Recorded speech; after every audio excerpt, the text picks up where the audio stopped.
At the rehearsal dinner, my son pulled me aside and whispered, "Dad, she's after our family trust." For a moment, I thought I had misunderstood him. The restaurant was full of laughter, clinking glasses and wedding music.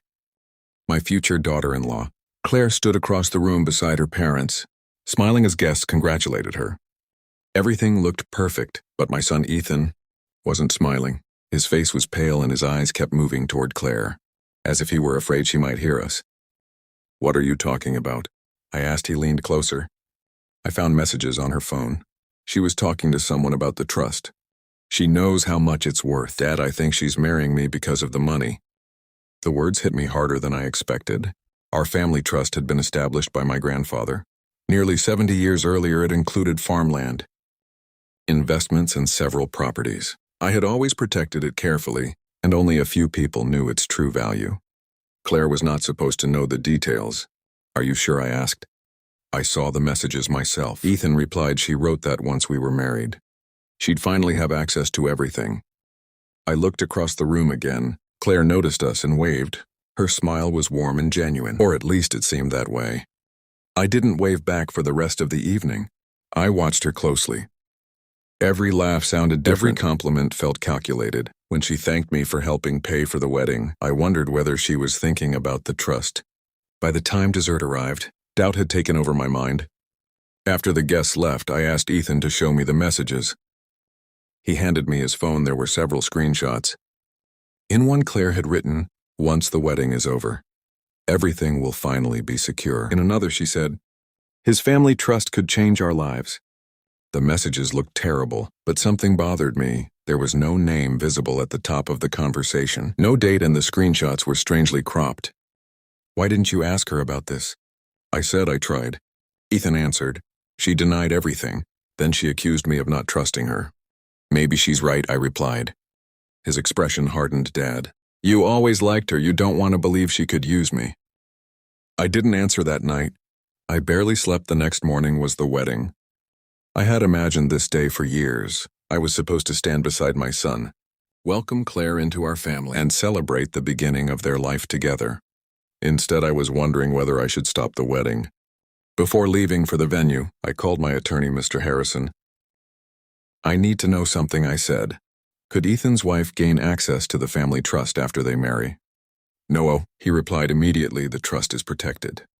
Marriage doesn't give a spouse ownership or control. Then why would someone marry Ethan for it?" There was silence. "Are you concerned about Claire?" he asked. I don't know what to think. Mr. Harrison paused. "If you have evidence of wrongdoing, bring it to me, but don't make a decision based on suspicion alone." His words stayed with me at the wedding venue. Everyone was excited. The flowers were arranged. The musicians were ready. Guests filled the seats. Claire walked toward me before the ceremony. She looked nervous. "Can we talk?" she asked. I hesitated but nodded. We stepped away from the crowd. "I know Ethan told you something," she said quietly. My heart tightened. "What did he tell me?" "That I'm after the family trust." She said it without anger. She looked hurt. "Are you?" I asked, her eyes filled with tears. "No." "Then explain the messages." She took a deep breath. "I can't explain screenshots I've never seen." I showed her the phone. She stared at the images. Then her expression changed. "These aren't complete," she said. "What do you mean?" The conversation was with my sister. She was struggling financially after her husband lost his job. I told her that after the wedding, Ethan and I would finally have a stable home. "That doesn't explain the trust." My sister asked if your family would ever help us. I said the family trust could change our lives, but not because I expected money from it. She looked directly at me. I was talking about what the trust represents: security, a family that plans for the future. I grew up moving from apartment to apartment. I never had that. I didn't know what to say. Then she opened her purse and handed me a folded document. "What is this?" I asked. "A prenuptial agreement." I looked at it. It stated that Claire would make no claim to Ethan's inheritance, the family trust, or any assets held before their marriage. "You signed this?" I asked. 3 weeks ago. "Why?" "Because Ethan asked me to." My stomach dropped. "He asked you to sign it?" "Yes, he said he needed to know I loved him and not his family's money." "Then why didn't he tell me?" Claire looked toward the ceremony area. "Because I refused to let him cancel the wedding. I told him I loved him, but I wouldn't spend my marriage, proving something that should already be understood." For the first time, I saw the situation differently.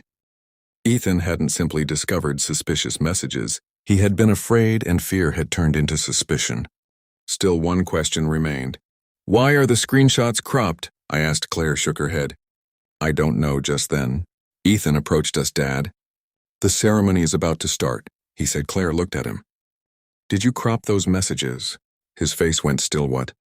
Did you remove parts of the conversation before showing them to your father?" "I showed him what mattered." "That isn't what I asked." Ethan looked at me. Then he looked away. "I didn't want you defending her." He said. The truth became clear. He had selected the words that supported his fear and hidden everything else. "You manipulated the evidence." I said. "I was trying to protect us." "From what? From losing everything." I stared at my son. "You already signed a prenuptial agreement. She gave up any claim to the trust. What exactly were you protecting?" He had no answer. Claire wiped her tears. "I don't want your money," she said. "I want your son, but I can't marry someone who believes I'm a thief." Every time we disagree, she turned and walked away. Ethan started after her, but I grabbed his arm. "No," I said.